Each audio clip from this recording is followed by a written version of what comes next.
नमस्कार। कक्षा 10 के लेसन कार्बन में आगे बढ़ते हैं और जानते हैं जैव शक्ति सिद्धांत के बारे में। बर्जीलियस ने 1815 में जैव शक्ति सिद्धांत दिया और उन्होंने कहा कि कार्बनिक यौगिकों का निर्माण केवल जीवधारी स्रोतों यानी लिविंग ऑर्गेनिज्म द्वारा ही किया जाता है। इनका निर्माण कृत्रिम विधियों द्वारा संभव नहीं है। लेकिन वॉलर ने 1828 में इस सिद्धांत का खंडन किया और उन्होंने दो अकार्बनिक पदार्थों अमोनियम सल्फेट और पोटेशियम साइनेट की क्रिया के द्वारा पहला कार्बनिक पदार्थ यूरिया का निर्माण प्रयोगशाला में किया। प्रथम कार्बनिक यौगिक यूरिया, जिसका सूत्र है NH2CO NH2।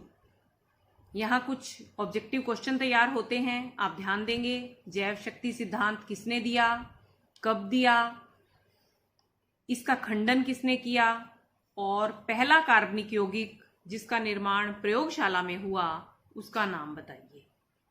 अब हम बढ़ते हैं अध्याय में और आगे और जानते हैं कार्बनिक यौगिकों और कार्बन के बारे में विस्तार से। हम अपने दैनिक जीवन में अनेक कार्बनिक पदार्थों का उपयोग करते हैं।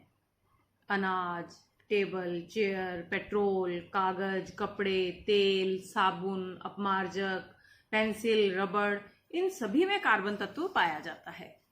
कार्बन का प्रतीक C होता है। इसका परमाणु क्रमांक 6 होता है। परमाणु क्रमांक 6 अर्थात इसमें 6 प्रोटॉन होते हैं। 6 प्रोटॉन है तो इसका अर्थ यह हुआ कि इसमें 6 ही इलेक्ट्रॉन भी है। इसका इलेक्ट्रॉनिक विन्यास होता है 2-4। इसमें ये 2 इलेक्ट्रॉन K कोश में हैं और 4 इलेक्ट्रॉन L कोश में हैं। जो 2 इलेक्ट्रॉन K कोश में हैं वे इसके S उपकोश में रहते हैं और L में जो 4 इलेक्ट्रॉन हैं उनमें 2 S में और 2 P में। तो इसके इलेक्ट्रॉनिक विन्यास को हम इस तरह भी लिख सकते हैं 1s2, यानी ये K का है, K कोश का है 1s2 और L का है 2s2 एंड 2p2 और इसकी संयोजकता होती है 4। अब हम देखेंगे कि किस तरह से कार्बन यौगिक बनाता है, क्योंकि हमने पिछले पार्ट में जाना कि सोडियम और क्लोरीन किस तरह से यौगिक बनाते हैं। इनमें सोडियम से सोडियम धन आयन का निर्माण होता है और क्लोरीन से क्लोरीन ऋण आयन का निर्माण होता है और इन दोनों में आकर्षण के द्वारा आयनिक यौगिक सोडियम क्लोराइड का निर्माण होता है। लेकिन ऐसा कार्बन में कहीं संभव नजर नहीं आता, क्योंकि कार्बन के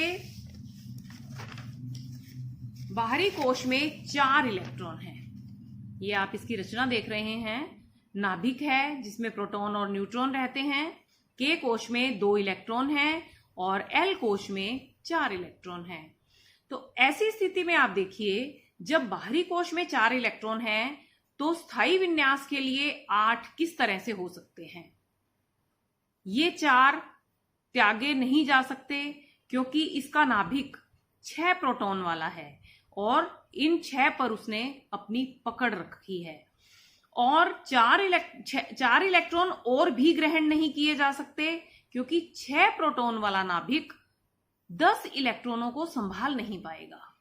तो यहां स्थिति यह बचती है कि किसी हिसाब से यहां इलेक्ट्रॉनों की शेयरिंग की जाए, साझा किया जाए।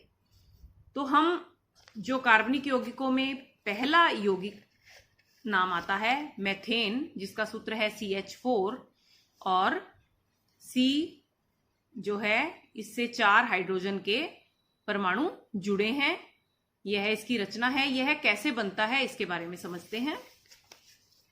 यह कार्बन का परमाणु है और ये 4 हाइड्रोजन के परमाणु हैं।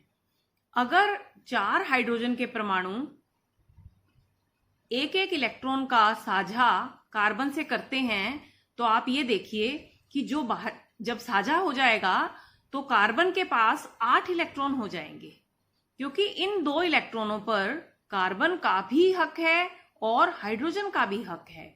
यानी इस तरह से एक बंध का निर्माण होगा। इस तरह से 2 इलेक्ट्रॉन से एक बंध का निर्माण होगा। सॉरी, ये इसमें यहां आएगा, ये तो K कोश का है। तो इस तरह से यह कार्बन के साथ 4 हाइड्रोजन जुड़ेंगे, यानी 4 इलेक्ट्रॉन कार्बन के और एक इलेक्ट्रॉन हाइड्रोजन का 4 जगह पर। कार्बन के 8 इलेक्ट्रॉन बाहरी कोश में हो जाएंगे और हाइड्रोजन के पास 2 इलेक्ट्रॉन हो जाएंगे। हाइड्रोजन 2 इलेक्ट्रॉन से कैसे स्थायी है? क्योंकि हाइड्रोजन के पास सिर्फ K कोश है और K कोश की क्षमता 2 इलेक्ट्रॉन की होती है, इसलिए यह हाइड्रोजन का भी स्थायी विन्यास हुआ और कार्बन का भी स्थायी विन्यास हुआ। ये सभी जगह एकल बंध है कार्बन के पास, लेकिन कार्बन डबल बॉन्ड और ट्रिपल बॉन्ड भी बना सकता है, द्विबंध और त्रिबंध भी बना सकता है। इसमें एकल बंध को सिग्मा बंध कहा जाता है और द्विबंध और त्रिबंध को पाई बंध कहा जाता है। आज के लिए इतना ही, धन्यवाद।